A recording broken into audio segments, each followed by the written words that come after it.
Assalamualaikum warahmatullahi wabarakatuh.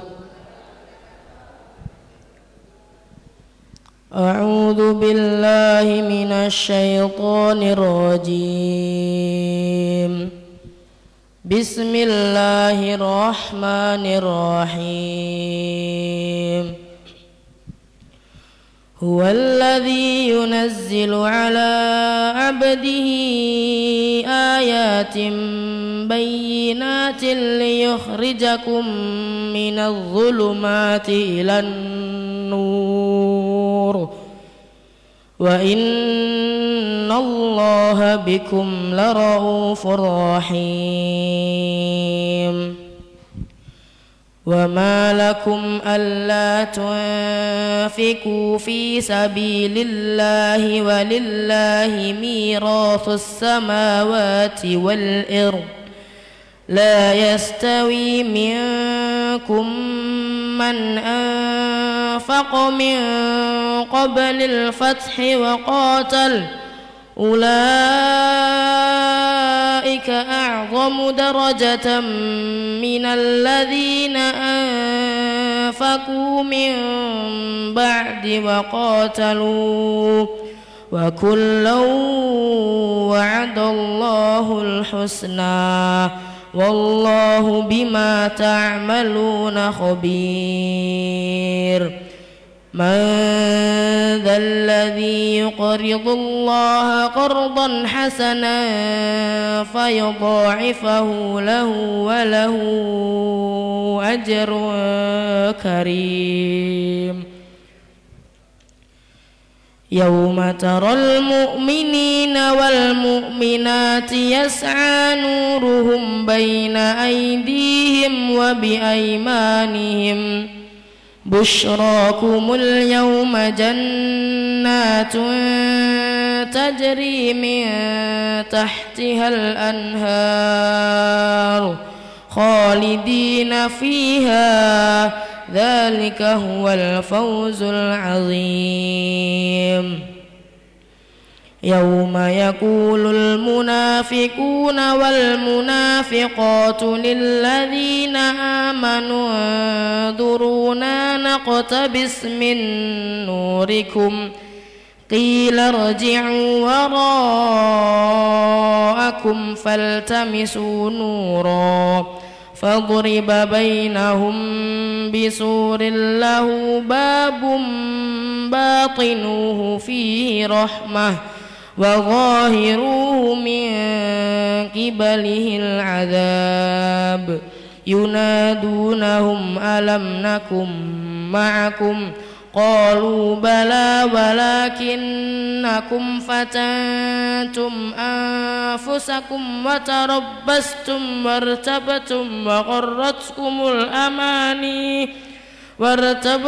وغرتكم الأماني حتى جاء أمر الله وغركم بالله الغرور. فاليوم لا يؤخذ منكم فدية ولا من الذين كفروا مأواكم النار هي مولاكم وبئس المصير. ألم يأن للذين آمنوا أن تخشع قلوبهم لذكر الله وما نزل من الحق ولا يكونوا كالذين أوتوا الكتاب من قبل فطال عليهم الأمد فقست قلوبهم وكثير منهم فاسقون. اعلموا أن الله يحيي الأرض بعد موتها قد بينا لكم الآيات لعلكم تعقلون. إن المصدقين والمصدقات وأقرضوا الله قرضا حسنا يضاعف لهم ولهم أجر كريم. والذين آمنوا بالله ورسوله أولئك هم الصديقون والشهداء عند ربهم لهم أجرهم ونورهم والذين كفروا وكذبوا بآياتنا أولئك أصحاب الجحيم اعلموا أنما الحياة الدنيا لعب ولهو وزينة وتفاخر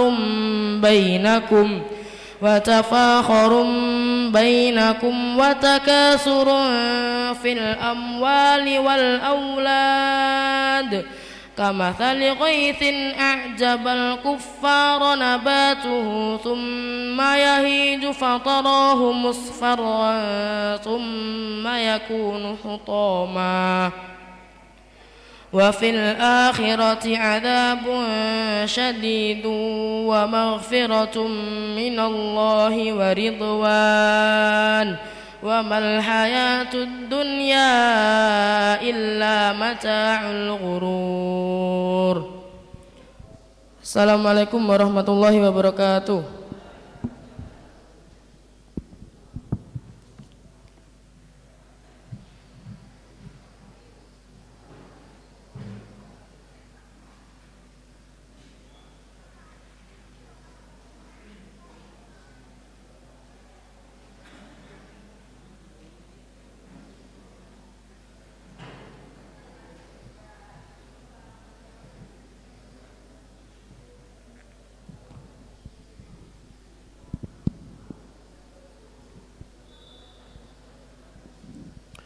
Bismillahirrahmanirrahim.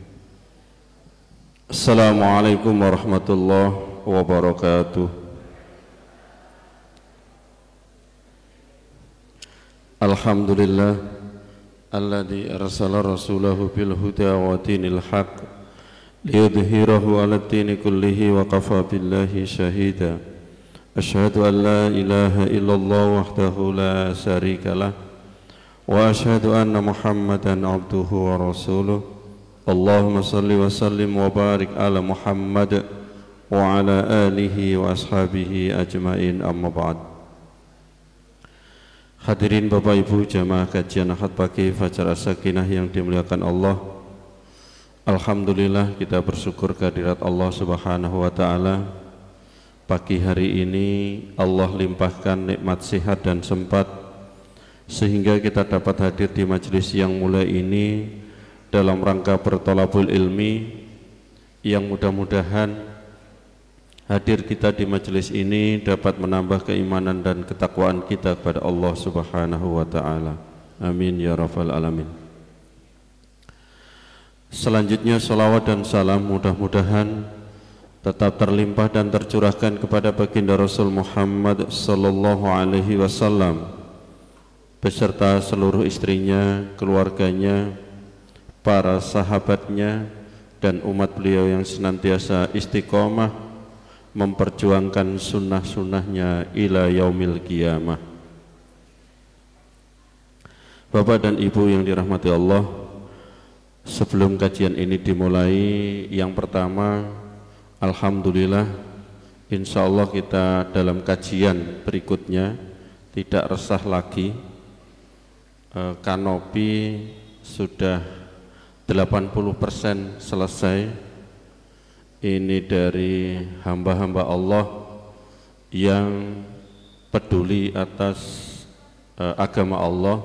Kita doakan mudah-mudahan para donatur yang senantiasa mensupport kegiatan Masjid Al-Amin, semua amal ibadahnya diterima oleh Allah dan jariahnya dibalas dengan rezeki yang banyak dan barokah, juga keluarganya senantiasa dijaga oleh Allah Subhanahu wa taala.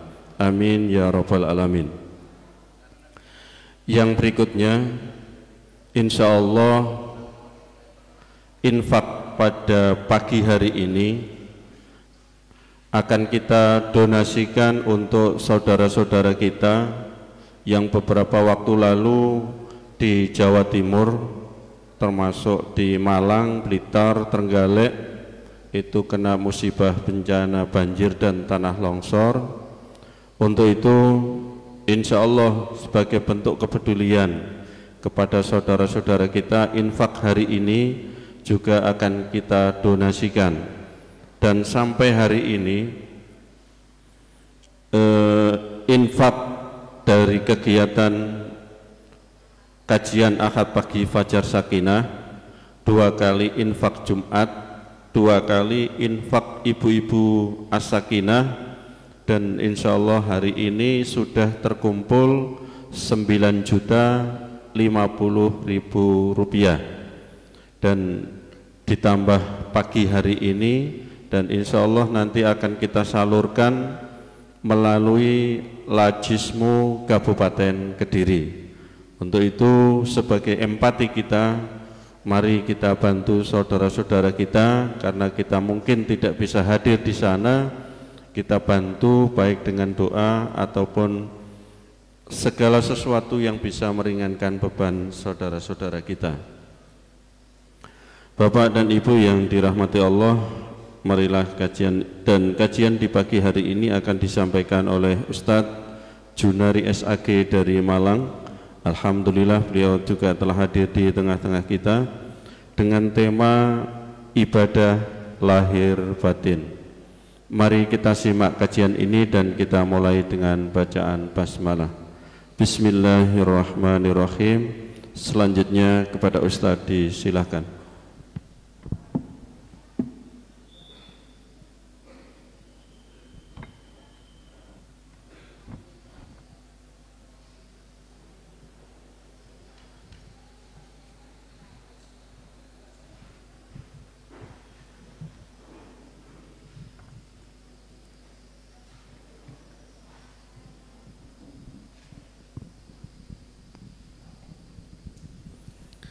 Bismillahirrahmanirrahim. Assalamualaikum warahmatullahi wabarakatuh. Alhamdulillahilladzi arsala rasulahu bil huda wa dinil haq liyudhhirahu 'alad dini kullih wa kafa billahi syahida. Ashhadu an la ilaha illallah wa ashhadu anna Muhammadan abduhu wa rasuluhu la nabiyya ba'dah. Allahumma salli ala Muhammad wa ala alihi wa sahbihi wa man tabi'ahum bi ihsanin ila yaumiddin, amma ba'du. Kita bersyukur kepada Allah atas segala nikmat yang diberikan oleh Allah kepada kita semua, terutama sampai pada pagi hari ini kita masih diberikan kekuatan iman dan Islam. Kita masih diberikan kesehatan serta kesempatan sehingga kita masih bisa melaksanakan kewajiban kita untuk bertolabul ilmi, yang mudah-mudahan kesempatan semacam ini senantiasa diberikan oleh Allah kepada kita semua sampai nanti kita menghadap kepada Allah yang tentunya dalam posisi husnul khotimah. Salawat salam tetap terlimpahkan kepada Rasulullah Muhammad sallallahu alaihi wasallam sebagai khatamil anbiya wal mursalin, penutup para nabi dan rasul, yang tidak ada nabi lagi sesudah Nabi Muhammad sallallahu alaihi wasallam. Beliau penyampai risalah Islam yang benar. Bapak, Ibu, para jamaah yang dimuliakan oleh Allah Subhanahu wa taala, jenengan pasti hafal ya salah satu ayat di dalam Al-Quran, di dalam surah Al-Dhariyat, wa ma khalaqtul jinna wal insa illa liya'budun. Saya yakin jenengan hafal, termasuk juga maknanya, artinya pun jenengan yakin hafal. Ada beberapa poin berkenaan dengan masalah ayat ini yang nanti kita akan bahas juga makna ibadah dan ibadah lahir batin itu yang gimana. Di situ ada kalimat wama khalaqtu, dan tidaklah aku menciptakan. Kalau dalam bahasa Arab namanya mutakallim wahdah, menunjukkan keakuan Allah yang menciptakan. Maka dari sini kita harus paham secara tauhid. Inilah yang kita sebut dengan rububiyah, bahwa segala sesuatu yang ada di alam semesta ini itu adalah ciptaan Allah, dan kita sebagai makhluk ini pun juga ciptaan Allah. Maka kita yakin bahwa kita manusia ini bukan evolusi dari kera. Kita yakin bahwa kita itu bukan berasal dari kera, bukan. Kita memang betul-betul diciptakan oleh Allah Subhanahu wa taala. Wa ma khalaqtu, itu kata-katanya. Baik. Bapak Ibu yang dimuliakan oleh Allah, ada istilah wujud dan ada istilah maujud. Allah Subhanahu wa taala itulah satu-satunya yang wujud sebenarnya. Kalau yang namanya wujud itu berarti adanya itu tidak diadakan, dan adanya itu sebelumnya tidak ada apa-apa. Itu namanya wujud. Hanya Allah yang wujud dan dialah Al-Khaliq. Sementara yang selain Allah itu adalah maujud. Maujud itu berarti dia itu tidak akan pernah ada kecuali kalau dia itu diadakan, dan adanya dia itu karena ada yang mengadakan, dan adanya dia itu sebelumnya sudah ada sesuatu. Itu maujud, Pak. Sehingga nanti bedakan antara khalaqa dengan ja'ala. Biasanya kalau kalimat ja'ala itu adalah sebelumnya sudah ada. Sebelumnya sudah ada, komponen-komponennya itu sudah ada. Tapi kalau khalaqa itu rata-rata pemahamannya memang betul-betul dari tidak ada kemudian diadakan. Lah yang mengadakan itulah Allah sebagai wujud yang hakiki. Jadi tauhid kita harus jelas. Kita ini bukan keturunan kera, tapi memang betul-betul kita diciptakan oleh Allah Subhanahu wa taala. Kemudian di situ ada al-jinna wal insa. Ada golongan jin dan ada golongan manusia. Allah itu yang menciptakan jin. Mimmarijim min nar. Kalau dalam surat Ar-Rahman. Mimmarijim min nar, itu Allah menciptakan jin dari itu. Sementara Allah juga menciptakan manusia. Dua makhluk ini dua-duanya ada. Kalau ada orang itu yang dia tidak percaya dengan adanya jin, maka dia itu kufur terhadap ayat-ayat Al-Quran. Sampai kemudian posisinya ada surat yang khusus yang membicarakan tentang masalah jin, yakni surat jin di juz yang 29. Saya yakin anak-anak juga sudah hafal di sini ya. Nah, jin itu tidak untuk ditakuti. Jin itu tidak untuk ditakuti. Mereka sama-sama mukallaf. Jadi dalam konteks usul fikih itu ada al-hakim, ada al-mahkum fih, dan ada al-mahkum alaihi. Kalau al-hakimnya itu Allah, yang pemberi keputusan kebijakan masalah hukum itu adalah Allah.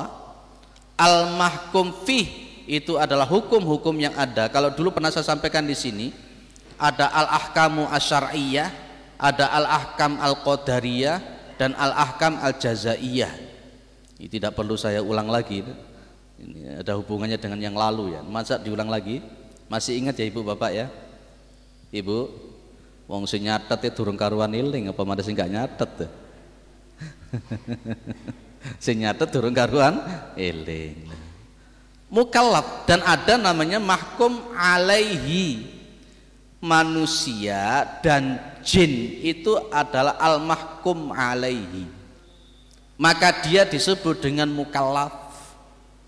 Ibu, bapak, jin dan manusia itu sama-sama ciptaan Allah. Jin itu juga ada yang kafir, jin itu juga ada yang muslim. Sama seperti manusia, ada yang muslim, ada yang kafir. Itu yang harus kita yakini, dan itu masuk kategori yang gaib. Tapi jenengan juga nggak boleh sok-sokan aku iso ndelok jin wujudnya aslinya jin, nggak boleh. Karena konteksnya Allah sudah memberikan nasnya bahwa kita tidak bisa melihat mereka sementara mereka bisa melihat kita. Wis nggak usah takut kalau ke kamar mandi sendirian. Ada jamaah bilang sama saya, Pak, saya takut kalau tahajud sendiri. Kenapa? Engkau tiba-tiba ada yang makmum di belakang saya piye gitu. Nah, akhirnya jadi gak sholat tahajud lagi. Baik, poin yang ketiga, ini inti kajian kita hari ini. Allah itu menciptakan jin manusia, itu ilatnya, ya, ilatnya hukum sebab kenapa jin dan manusia itu diciptakan adalah untuk illa liya'budun. Allah menciptakan jin itu untuk ibadah. Allah menciptakan kita manusia itu ibadah, untuk beribadah kepada Allah. Saya kembangkan sedikit tentang antara wujud tadi itu, khalik tadi itu, dengan konteks penciptaan manusia. Allah mengatakan begini, ya ayyuhan nasu budu rabbakumul ladzi khalaqakum walladzina min qablikum la'allakum tattaqun. Coba amati ayat ini. Di dalam ayat ini itu pakai ya ayyuhan nas. Tidak menggunakan ya ayyuhalladzina amanu. Tidak. Panggilan secara umum kepada semua manusia. Kita di sini semuanya adalah manusia. Dan kita adalah abdun, kita juga adalah makhluk, kita ini adalah alam. Makanya dulu pernah saya sampaikan, kullu ma siwallahi wa huwa makhlukun. Segala sesuatu yang selain Allah itu pasti makhluk. Wa kullu ma siwallahi wa huwa abdun. Segala sesuatu yang selain Allah itu pasti abd, hamba. Dan wa kullu ma siwallahi wa huwa alam. Dan segala sesuatu yang selain Allah itu pasti alam. Maka ada kalimat Rabbul Alamin. Allah langsung menyebut kalimat ya ayuhan nas, wahai manusia. Dan kemudian u'budu rabbakum, beribadahlah kepada Tuhan kalian, sembahlah Tuhan kalian. Karena memang konteksnya itu tadi, sesuai dengan konteks Al-Dhariyah tadi, kita memang diciptakan bukan untuk main-main. Al-Quran kan menyebut afa hasibtum anna khalaqnakum abatha. Apakah kalian itu mengira bahwa kami menciptakan kalian itu untuk main-main? Bukan, kita bukan untuk main-main, tapi kita diciptakan oleh Allah untuk beribadah kepada Allah Subhanahu wa taala. Memang kita hidup di dunia, yang dunia itu karakternya Masya Allah tadi itu sudah disebutkan oleh Ananda yang membaca di depan tadi kan, itu karakter dunia sudah disebutkan. Dunia itu ya mata'ul ghurur, ya, dunia itu juga mata'ul ghurur. Apa mata'ul ghurur? Kehidupan yang menipu.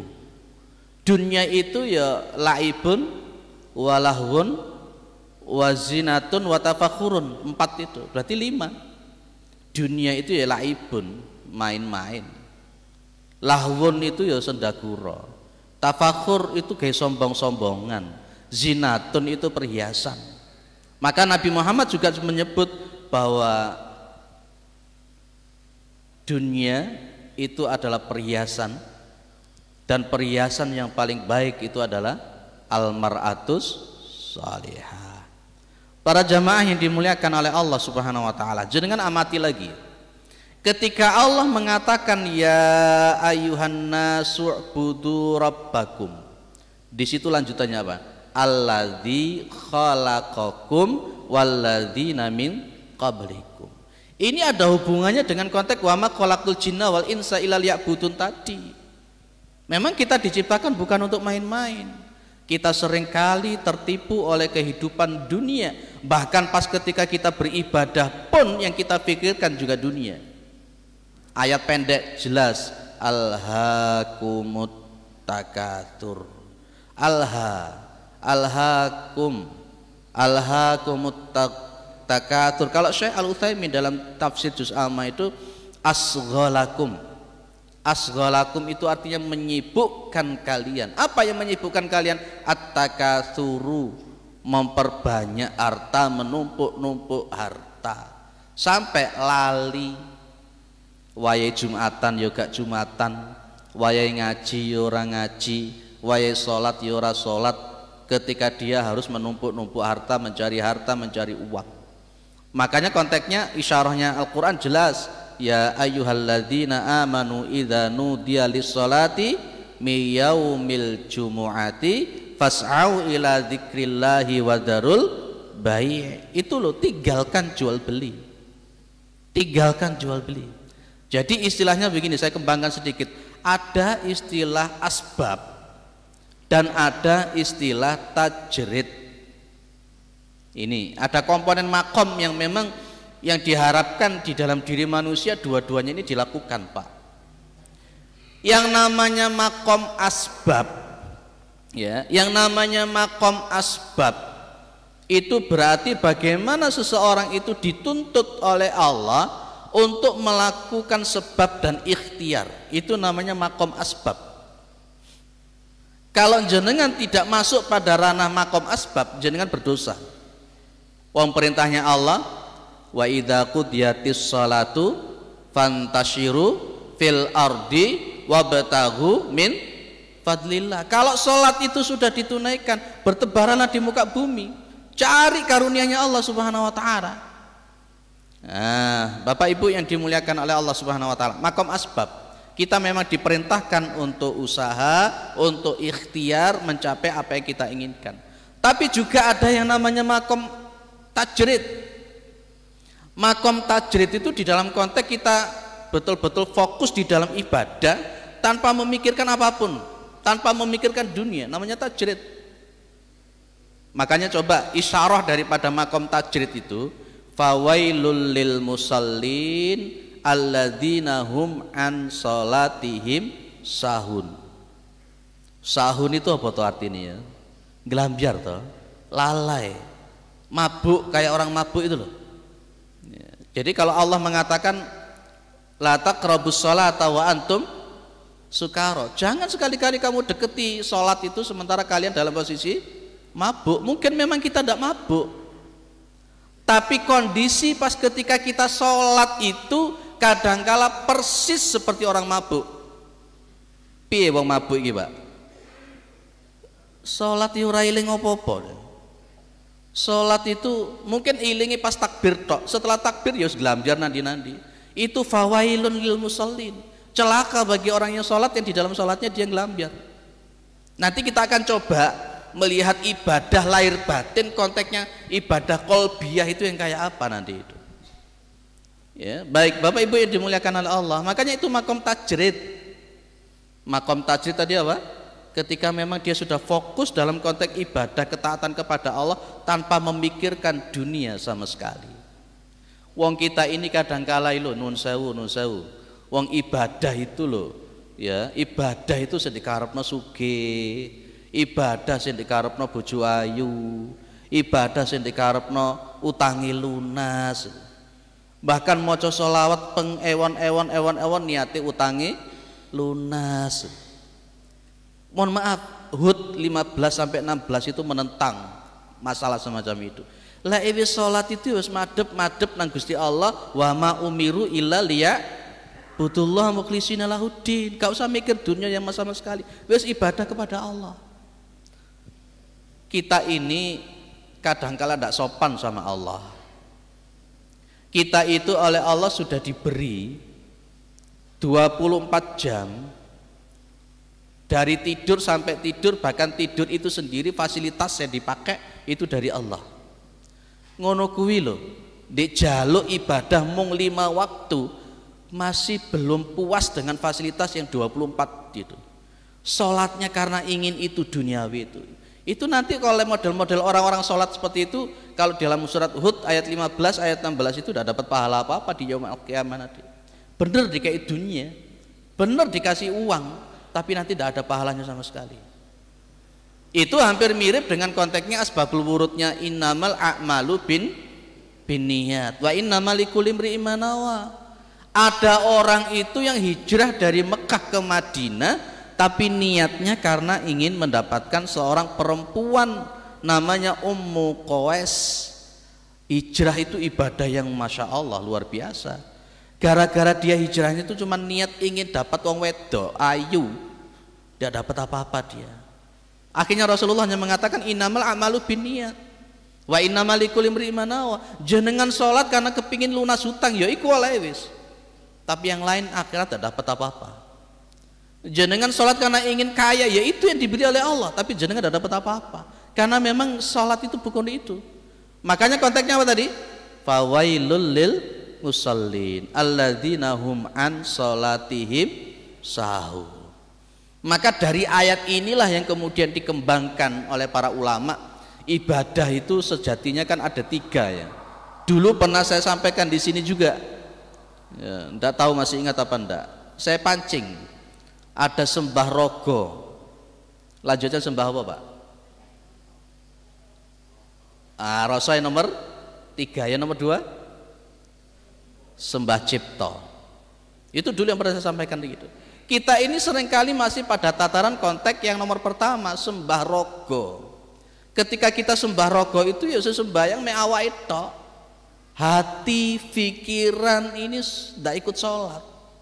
Mbah nendi pikirane gitu.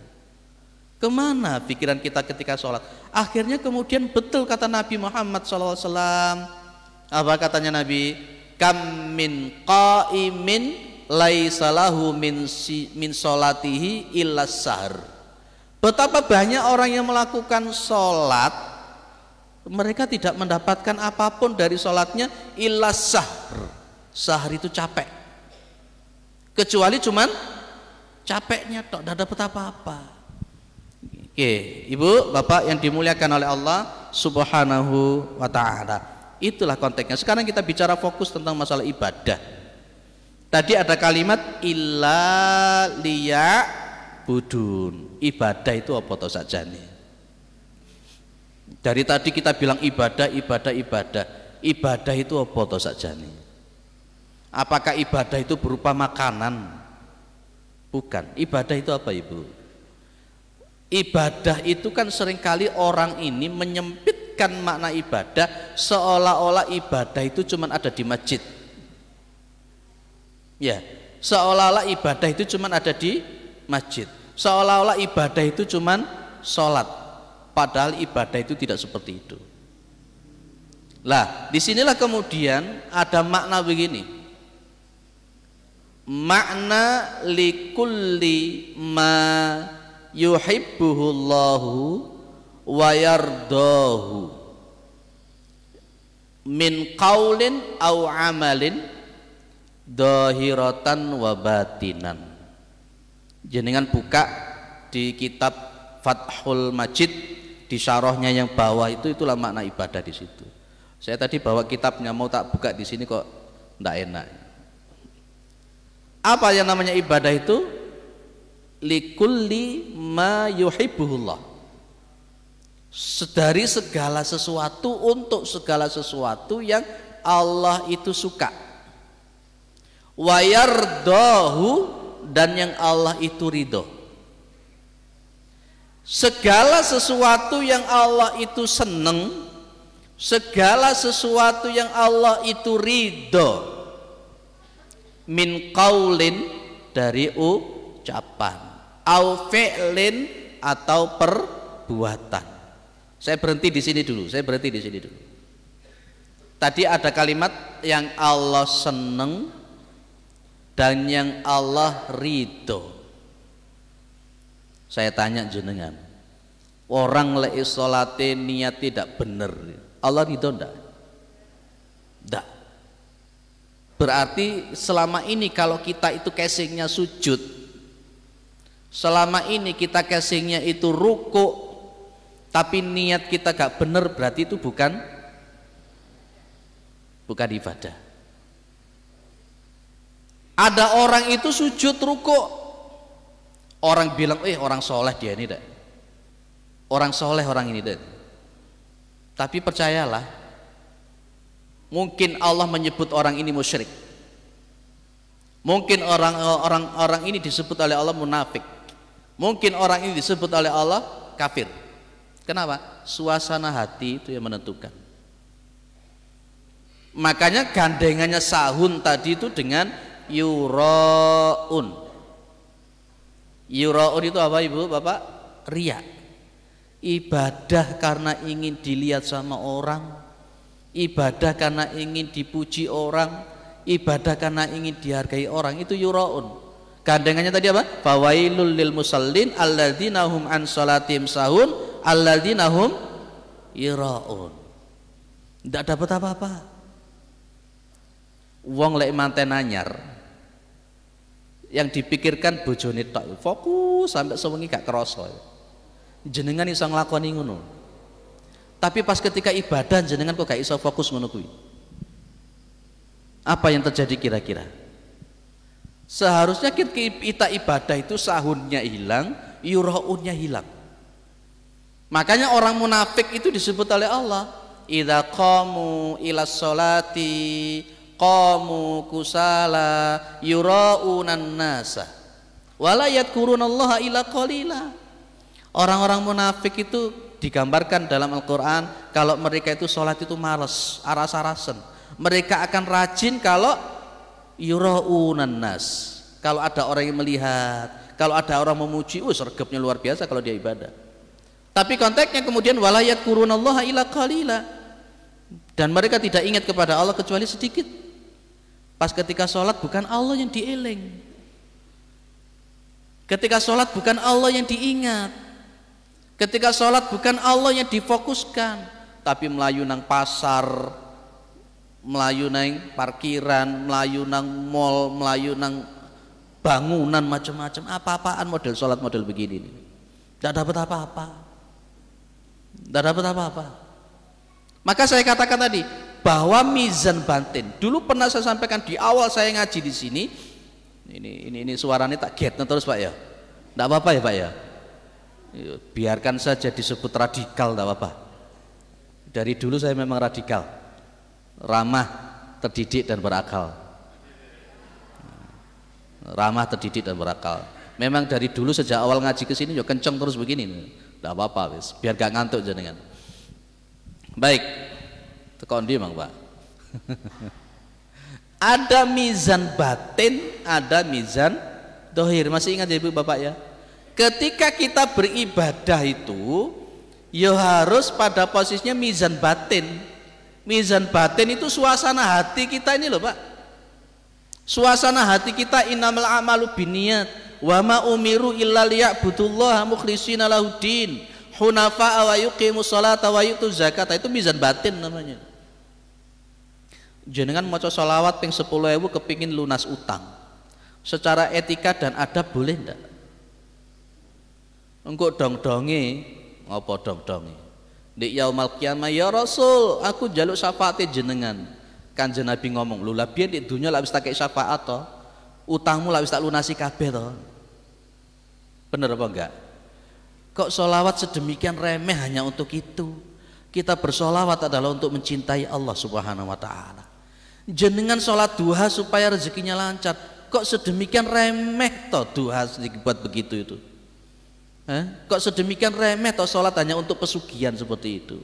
Itu bertentangan dengan wa ma umiru illa liya'budullaha mukhlishin.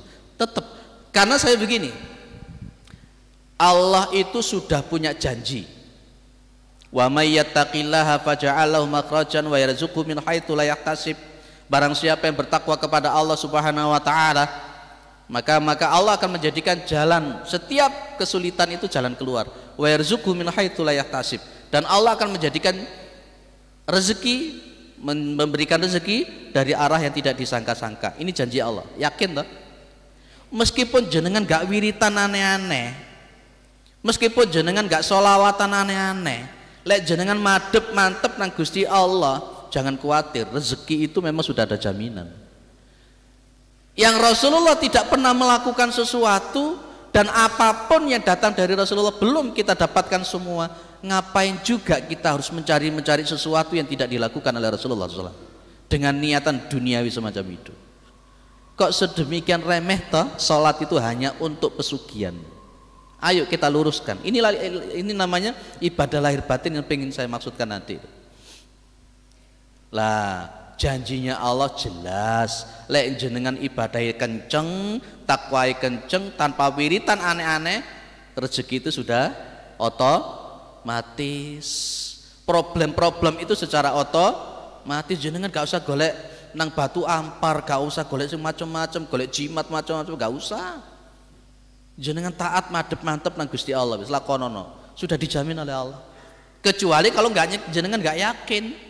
Lek jenengan gak yakin dengan model begitu itu berarti tidak yakin dengan ayat-ayat Al-Qur'an. Antaranya lagi, intan surullaha yansurkum wa yutsabbit aqdamakum. Jika kamu menolong Allah, menolong agama Allah, maka Allah itu akan menolong kamu. Apalagi ayatnya banyak sekali Pak, berkenaan dengan janji-janjinya Allah. Wis madep mantep nang Gusti Allah, janji Allah akan diturunkan rezeki, jalan yang lurus, kemudian problem-problem dituntaskan, itu semua akan dijamin oleh Allah Subhanahu wa taala. Kalau kita memang betul-betul yakin. Wong kita itu mengatakan melalui hadis qudsinya Allah, ana inda dzanni abdi bi, kata Allah, saya itu sesuai dengan persangkaan hambaku. Clear ya? Itu namanya mizan batin. Kalau untuk mizan dohir, kita melakukan sesuai dengan syariat yang dituntunkan oleh Rasulullah Muhammad SAW. Clear ya? Jadi patokan awal namanya ibadah itu yuhibbuhullah wa yardahu. Apa yang Allah ridhoi dan apa Allah yang sukai. Itu artinya kemudian ada ibadah yang mahdoh, ada ibadah yang ghairu mahdoh. Kalau ibadah yang mahdoh itu tata caranya, bacaannya, rokaatnya, umpamanya tata caranya itu sudah ditentukan oleh Allah. Itu namanya ibadah mahdoh. Itu namanya ibadah mahdoh. Jenengan sholat itu namanya ibadah mahdoh. Itu bagian daripada ibadah. Bagian daripada ibadah. Jenengan sholat tahajud itu ibadah mahdoh namanya. Dan ada namanya ibadah ghairu mahdoh. Ibadah ghairu mahdoh itu tata caranya jenengan tidak teknisnya juga ditentukan oleh Allah. Jenengan nyambut gawe golek duit, kalau niatnya karena Allah itu juga ibadah. Jenengan datang ke sini kalau niatnya karena Allah itu juga ibadah. Jadi ibadah itu luas. Kalau umpamanya tadi donasinya ke Lazismu umpamanya untuk yang banjir itu pun juga ibadah. Ada ibadah maliyah, ada ibadah badaniyah, ada ibadah qalbiyah, ada ibadah lisaniyah. Nanti di terakhir kita bahas. Clear Ibu, Bapak? Ya, ada ibadah mahdoh dan ada ibadah ghairu mahdoh. Dengan catatan memang itu yang disukai oleh Allah dan sesuatu itu diridhoi oleh Allah. Tanda kalau itu tidak disukai oleh Allah itu kalau itu ditolak. Hadisnya Nabi apa? Man amila amalan laisa alaihi amruna fahuwa raddun. Barang siapa yang mengamalkan suatu amalan yang itu tidak ada di dalam ajaran kami, fahuwa raddun, maka dia itu tertolak. Ini tanda Allah tidak ridho dengan amalan semacam itu. Makanya berkenaan dengan masalah ibadah mahdoh itu nunggu dalile ono pora. Tapi kalau ibadah yang ghairu mahdoh itu kita ini melakukan selama tidak ada larangannya. Clear? Kita lanjut. Min qaulin au fi'lin, dari ucapan au fi'lin atau perbuatan. Jadi nanti ada ibadah yang bersifat qauliyah, ucapan. Jenengan membaca Al-Quran pakai mulut itu juga termasuk ibadah qauliyah. Boleh. Lupa apakah kita membaca Al-Quran dengan suara keras? Rasulullah pernah pas ketika Abu Bakar As-Siddiq membaca Al-Quran, Nabi mengatakan irfa sautaka ya Abu Bakar, naikkan suaramu sedikit wahai Abu Bakar. Itu ketika Umar bin Khattab membaca Al-Quran, Nabi Muhammad SAW mengatakan coba turunkan suaramu sedikit. Itu artinya pada konteksnya ibadah qauliyah itu ada. Au fi'lin atau perbuatan, ya mulai daripada konteks ibadah mahdhah ataupun ghairu mahdhah. Lah kemudian ada dhahiratan wa batinan. Ibadah itu ada yang kita sebut dhahir, yang tampak. Yang tampak, jenengan sholat dilihat sama orang, itu dhahiratan. Kalau jenengan melakukan ibadah yang bersifat dhahir, itu harus hati-hati. Harus hati-hati. Ada sesuatu yang merusak betul. Yaitu tadi saya katakan sejak awal, suasana batiniah seseorang itu yang bisa merusak. Dan itu disebut oleh Allah sebagai sesuatu yang celaka. Sebagai sesuatu yang celaka. Maka Nabi Muhammad SAW pernah mengatakan begini, akhwafu ma akhafu alaikum, sesuatu yang paling aku takutkan kepada diri kalian semua adalah asyirkul asghar, syirik yang kecil. Syirik yang kecil. Maka kemudian para sahabat bertanya, masyirkul asghar ya Rasulullah, syirik yang kecil itu apa Nabi? Beliau mengatakan qala ar-riya'u, ketika orang itu beribadah kemudian niatnya ingin dilihat sama orang, ketika dia ibadah karena niatnya ingin dipuji sama orang, dihargai sama orang, itu syirik. Yang menyebut Rasulullah itu syirik yang kecil. Otomatis kalau itu syirik, diterima atau tidak oleh Allah? Tidak. Selama ini kita itu melakukan riya dalam satu hari berapa kali kalau kita sholat? Wis sakjane ono temen, ndak ada temen, tetap hanya Allah. Makanya konteksnya juga ada batinan, ada ibadah yang bersifat batin. Ada nanti kita sebut dengan dzikir qalbi. Jenengan wiritan, lambene gak ngomong tapi atine Allah, Allah, Allah, Allah. Itu termasuk ibadah qalbiyah. Itu termasuk ibadah qalbiyah. Baik. Bapak Ibu yang dimuliakan oleh Allah Subhanahu wa taala. Kemudian pokok daripada ibadah, aslul ibadati al-khudu'u wa tadhallulu. Ibnu Qayyim Al-Jauziyah mengatakan begitu. Aslul ibadati, pokok daripada melakukan ibadah itu adalah al-khudu'u. Khudu itu wis bener-bener manut, taat. Makanya begini loh Pak, saya terus getol memerangi orang kejawen-kejawen itu, orang kebatinan-kebatinan, orang-orang yang ngaku-ngaku makrifat-makrifat itu, terutama yang di YouTube sekarang yang viral siapa? Si Wildo itu ya, ajarannya sudah gak karu-karuan, dan Majelis Ulama Indonesia belum turun tangan itu. Statement yang paling saya ingat ucapannya si Wildo ini, dia mengatakan bahwa orang yang masih melakukan syariat itu berarti masih anak-anak. Itu berarti masih anak-anak. Menurut dia kemudian ketika memahamkan kepada murid-muridnya asyhadu alla ilaha illallah, yang disebut dengan persyahadatan itu ibadah ya kudu ndelok Allah dhisik. Jadi Masya Allah sampai hari ini dia tetap pakaiannya yo cekak, badannya juga penuh dengan tato, aksesorinya seperti itu, dan dia benar-benar sholat. Saya ingin menyebut tadi itu aslul ibadati Khudu. Khudu itu apa, Pak? Khudu itu manut. Begini loh, Pak. Memang betul ibadah itu, yang dimaksud ibadah itu sebenarnya bukan gerakan itu memang. Jenengan buka nanti di hadis ketiga punyanya Syekh Mustafa Al-Bugha Syarah Arba'in An-Nawawi tentang rukun Islam itu. Beliau memang mengatakan, semua para ulama memang mengatakan, tujuan ibadah itu bukan gerakan itu. Jenengan sepakat atau tidak? Tujuan ibadah kita itu bukan rukuknya itu, bukan sujudnya itu, bukan menghadap kiblatnya itu, bukan. Tetapi kata Syekh Mustafa Al-Bugha dan diamini oleh para ulama, tujuan daripada ibadah itu nanti akan menimbulkan perubahan sikap.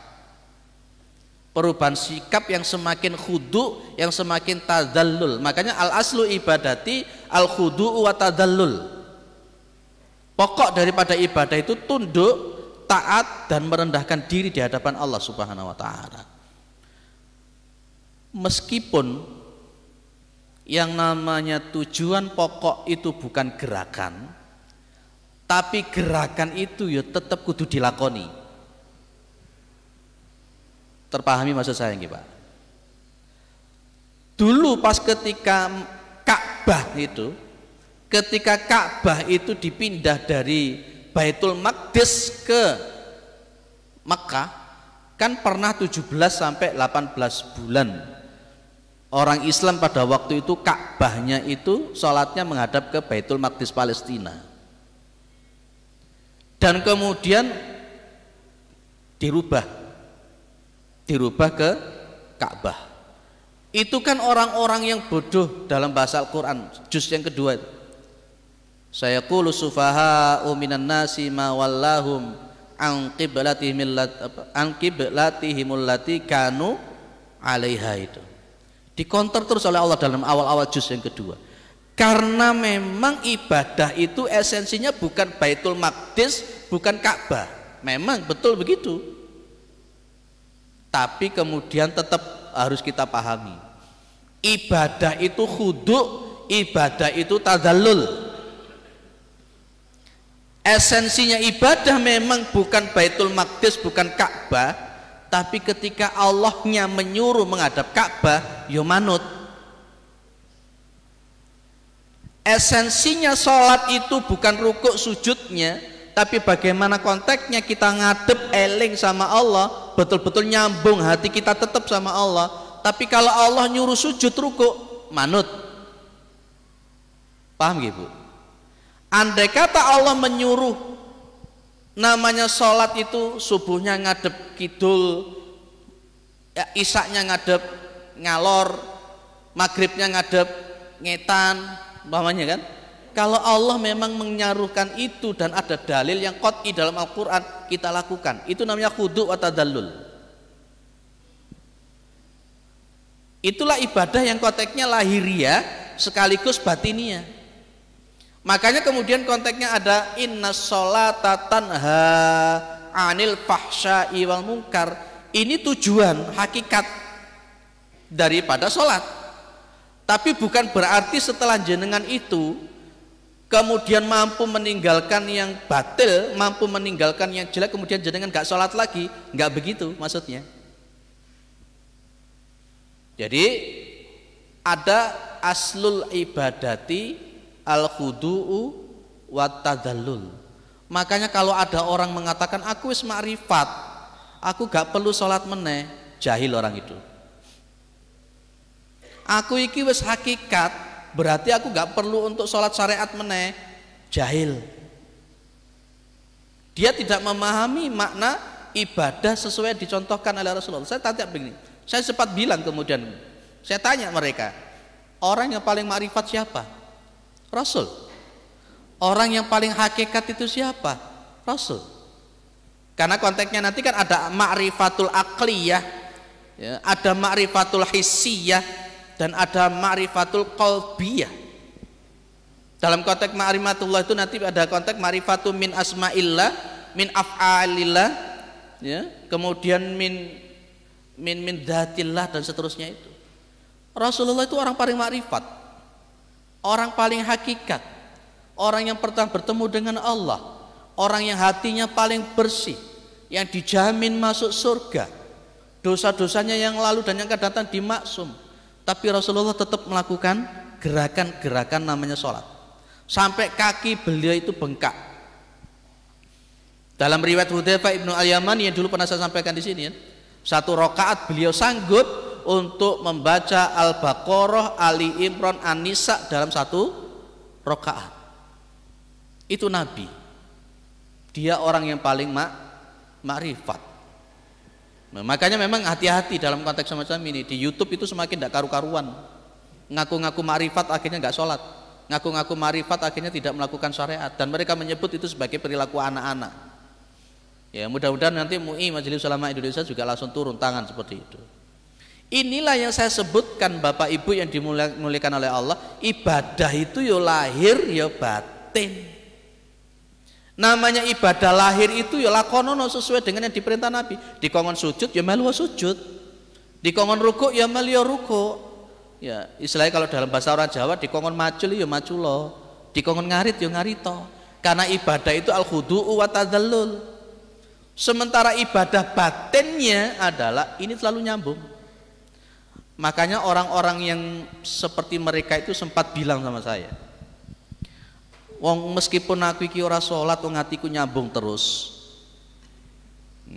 Jenenge salat daim. Saya bilang surat Al-Mursalat yang disebut ad-daimun itu bukan itu yang dimaksud oleh Allah salat daim itu. Bahkan Syekh Siti Jenar pun tidak menyebut salat daim itu model seperti itu. Sunan Kalijogo pun juga tidak pernah mengatakan sholat daim itu seperti itu.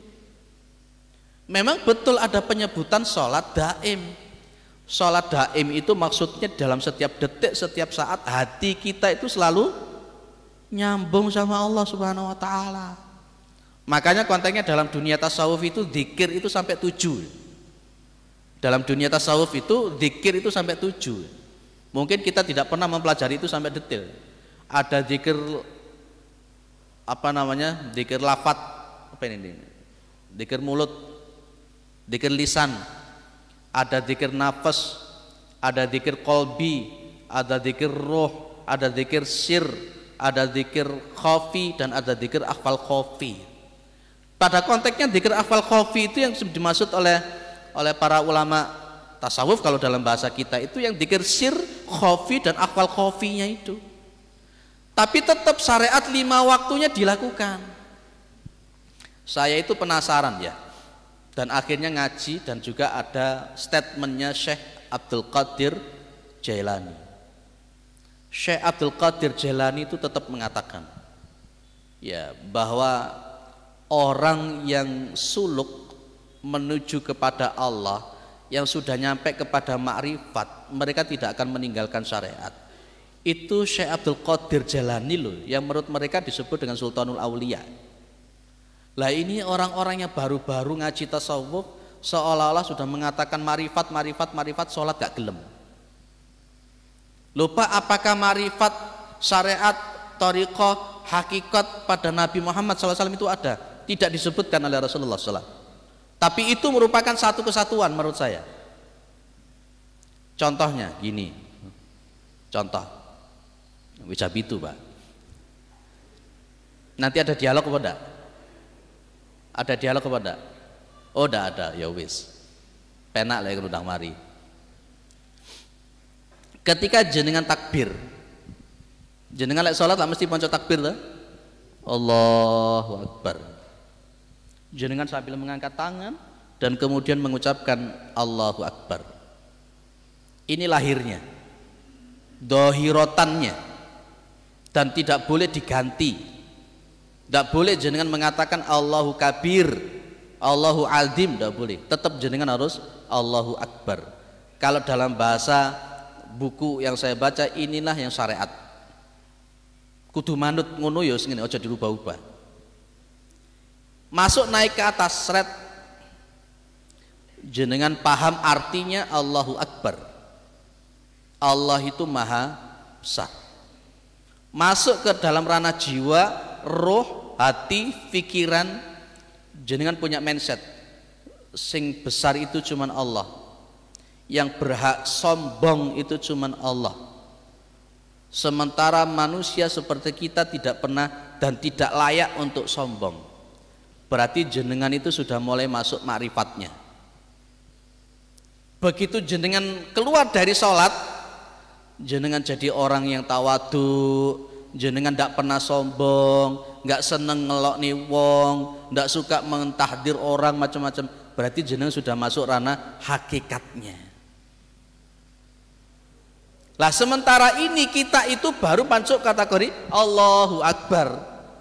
Tapi begitu keluar dari sholat ya sik senengane ngenyek wong, sombongnya sik nauzubillah min dalik, senengane adigang adigung adiguno. Itu berarti kan batiniyah Allahu Akbar belum masuk, tapi baru dohirnya Allahu Akbar yang masuk. Itu loh Pak maksud saya itu. Makanya konteksnya kemudian di dalam ayat-ayat Al-Quran, Allah saja sudah ngomong begini. Kalau di dalam akhir-akhir surat Luqman, wala tusair khaddaka linnasi, gitu, ada kalimat maroha. Allah tidak menyukai orang-orang yang sombong. Untuk memalingkan muka kepada manusia saja tidak boleh. Wala tamshi fil ardi maroha, loh. Wala tusair khaddaka linnasi wala tamshi fil ardi maroha. Innallaha la yuhibbu kulla mukhtalin fakhur. Loh, kita memalingkan muka ketemu sama orang, padahal konteksnya kemudian Rasulullah mengatakan tabassumu kali akhi kala kasunah, senyum Anda kepada saudara Anda ketika Anda bertemu sedekah. Lah kita hafal suratnya. Wala tusair khaddaka linnasi wala tamshi fil ardi maraha. Hafal ayatnya. Tapi begitu kita keluar dari sholat tetap nang uang yang gawe wajah metutut, senyum yo wangil, senengane sik ngelokni uang, merasa dirinya wis wah. Ini makanya dalam konteks orang-orang tasawuf untuk memudahkan itu berarti takbirnya itu masih dohir, belum nyampe pada ranah batin. Yang saya harapkan jenengan semua itu sudah masuk dua-duanya. Allahu Akbar, dohirnya melok, makrifat hakikatnya ya melu.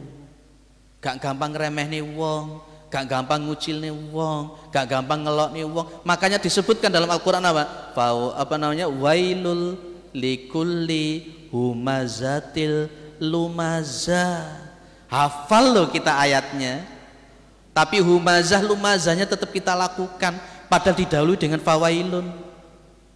Hafal loh kita ayatnya, la yaskhar qaumum min qaumin asa ayyakunu khairan minhum. Hafal ayatnya, tapi ya tetap ngelokni wong, merasa paling suci, merasa paling soleh, merasa paling bener. Loh itu yang saya maksud ibadah dohir dan batin. Ranah-ranah seperti ini harus tetap kita pakai, belajar tazkiyatun nafs. Maka sekali lagi ibadah itu pokok al-khudu'u wat-tadallul. Manut. Bagaimana kita tahu untuk yang diperintahkan oleh Allah dan Rasulnya yang ngaji? Iki le wudu sing bener. Kenapa kok sujud itu harus dahi sama hidungnya nempel? Kenapa? Kadangkala sesuatu sebab perintah itu tidak disebut oleh Nabi. Saya contohkan, jenengan lek ngentut, apa ngentut? Ya ngentut ya. Lek ngentut itu batal toh, hadas kecil. Sing dibasuh apanya? Muka ya. Kenapa bukan pantatnya? Kenapa Bu? Ya uwe sami nawatokna. Itu namanya ghairu makulil makna. Ghairul makulil makna. Contoh lagi, jenengan itu lungo 3 hari 3 malam ndak lepas sepatu, namanya khuf.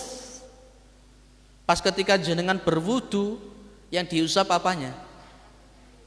Sepatu atas atau bawah? Kenapa harus atas yang diusap? Padahal sing gawe mlaku bawah. Kenapa bukan bawah itu yang diusap? Sampai Ali bin Abi Thalib itu lu ngomong, andai kata saya tidak melihat Rasul itu mengusap yang atas, ya tentu tidak akan saya usap yang atas, karena secara logika yang dibuat jalan itu yang bawah. Loh itu loh Pak, itu namanya khudu' wa tadallul. Apalagi contoh jenengan, nah kemarin umroh 128 orang, aku rene wong gak ono kabeh wong tak goleki nanti Pak Samsul barang ya. Di sana ngapain juga kita muteri Ka'bah, kita mencium Hajar Aswad, ngapain juga? Umar bin Khattab itu sampai ngomong ini, andai kata saya tidak melihat Rasul mencium kamu, tidak akan aku cium kamu. Itu loh Umar bin Khattab. Karena memang yang namanya ibadah tadi itu apa Bu? Manut. Ibadah itu intinya manut. Gusti Allah ngongkon apa ya wis, gak usah ditanyakan sing aneh-aneh. Ada orang pakai logika, Pak pakai hijab diganti pakai wig boleh apa ndak? Lah ngapain takon model-model ngono kuwi lho. Akhirnya gawe wig. Orang-orang liberal mengatakan yang penting rambutnya ditutup. Bukan itu, bukan begitu. Akhirnya ada orang tanya juga masalah babi. Babi itu haram toh? Iya. Ada derajat Fahrenheit tertentu yang bisa menghancurkan cacing pita. Apakah babi masih tetap haram? Saya katakan iya. Ada sesuatu yang tidak dijelaskan di dalam Al-Quran, itu disebut dengan ghairu ma'kulil makna.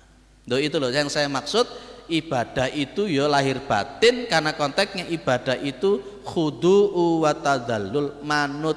Setinggi-tinggi apapun makrifat jenengan, sehebat apapun hakikatnya jenengan, tetap jenengan disuruh untuk sujud ruku, tetap jenengan disuruh ruku, maca Fatihah, iftitah tetap dibaca. Sehebat apapun makrifat jenengan, karena Rasulullah sehebat apapun makrifatnya Kanjeng Nabi, beliau masih tetap ruku sujud.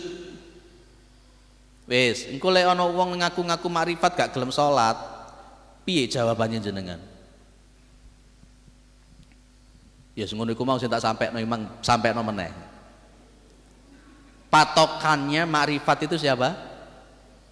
Kanjeng Nabi Muhammad SAW. Ya, jangan gampang untuk menyebut wali.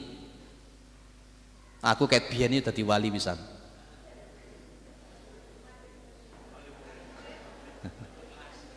Wali kelas. Yo, aku sekarang wali kelas juga. Saya juga wali murid juga.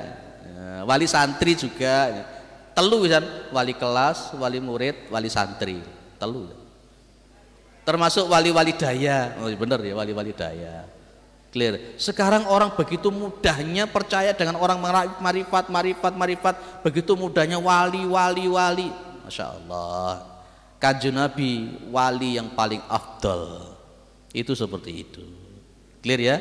Mudah-mudahan kita bisa ibadah ya sak lahire ya ibadah, sak batine ya ibadah. Saya ajak jenengan itu pada ngaji seperti ini untuk munggah level. Ibaratnya lek jenenge wong ya mari mlumah ya mungkurep, mari mengkurep ongkong-ongkong, mari ongkong-ongkong berangkang, mari berangkang terantanan melaku melayu. Pemahaman kita mungkin dalam ngaji mungkin masih berangkang. Jenengan tak ajak ayo supaya iso melayu, memahami ibadah yang sesungguhnya.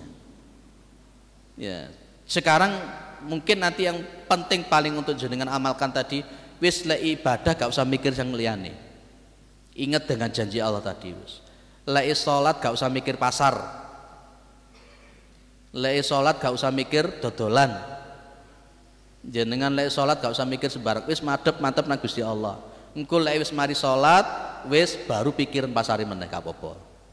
Sambil tetap wa idza qudiyatis sholatu fantasyiru fil ardi wabtaghu min fadlillah wadhkurullaha katsiran la'allakum tuflihun.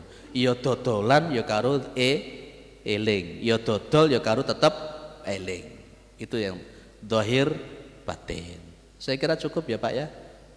Sudah terpahami Pak insya Allah. Mudah-mudahan kita ini senantiasa diberikan kekuatan oleh Allah Subhanahu wa taala, diberikan kekuatan oleh Allah Subhanahu wa taala untuk istiqomah beribadah kepada Allah lahir maupun batin. Mudah-mudahan kita jadi orang yang husnul khatimah. Mudah-mudahan kita dimasukkan dalam surganya Allah. Mudah-mudahan anak-anak kita adalah anak-anak yang saleh dan salihah. Mudah-mudahan keluarga kita keluarga yang sakinah mawaddah warahmah. Mudah-mudahan umur kita umur yang barokah diistiqomahkan di dalam kebaikan. Mudah-mudahan rezeki kita rezeki yang lancar barokah yang digunakan untuk di jalan Allah Subhanahu wa taala. Dan mudah-mudahan Indonesia kita NKRI adalah negara yang baldatun thayyibatun warabun ghafur kimah ripah lo jinawi tata tentrem kertora harjo. Kurang lebihnya mohon maaf. Assalamualaikum warahmatullahi wabarakatuh.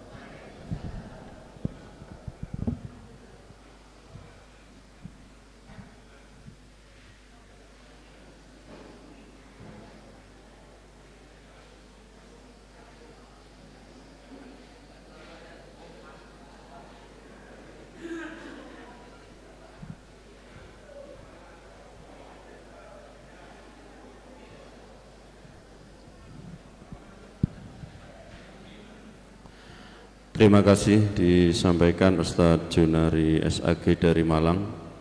Alhamdulillah pagi hari ini kita dapat pencerahan yang luar biasa. Mudah-mudahan kajian ini dapat menambah bekal untuk menjalani sisa hidup kita dan meningkatkan ibadah kita pada Allah Subhanahu wa taala. Bapak dan Ibu yang dirahmati Allah, sebelum kajian ini kita akhiri, ada beberapa hal yang perlu kami sampaikan. Yang pertama, infak pagi hari ini terkumpul Rp2.450.000. Jadi total insya Allah sebesar Rp11.500.000. Ini akan kita donasikan untuk saudara-saudara kita yang terkena musibah bencana banjir dan tanah longsor. Insya Allah Ahad kajian depan nanti akan kita salurkan melalui Lajismu Kabupaten Kediri. Yang berikutnya insya Allah untuk kajian Ahad pagi tanggal 13 November 2022, tempat sama di halaman Masjid Al-Amin. Kajian dimulai pukul 6 sampai pukul 7. Sebagai pembicara insya Allah Ustadz Rifki Ja'far Tholib dari Malang. Ini Ustadz favorit berangkat pagi ya Bu. Yang berikutnya untuk khotib Jumat pekan di Masjid Al-Amin, insya Allah akan hadir Ustadz Dr. Andes Haji Abdul Qadir MPDI dari Jombang. Dilanjutkan kajian Ibu-Ibu As-Sakinah. Kajian dimulai pukul 4.00 sampai pukul 5 sore. Sebagai pembicara insya Allah Ustadz Abdul Qadir MPDI dari Jombang. Demikian kajian di pagi hari ini. Mari kita akhiri dengan doa kafaratul majelis dan hamdalah. Subhanakallahumma wa bihamdika asyhadu an la ilaha illa anta astaghfiruka wa atubu ilaik. Walhamdulillahi rabbil alamin. Assalamualaikum warahmatullahi wabarakatuh.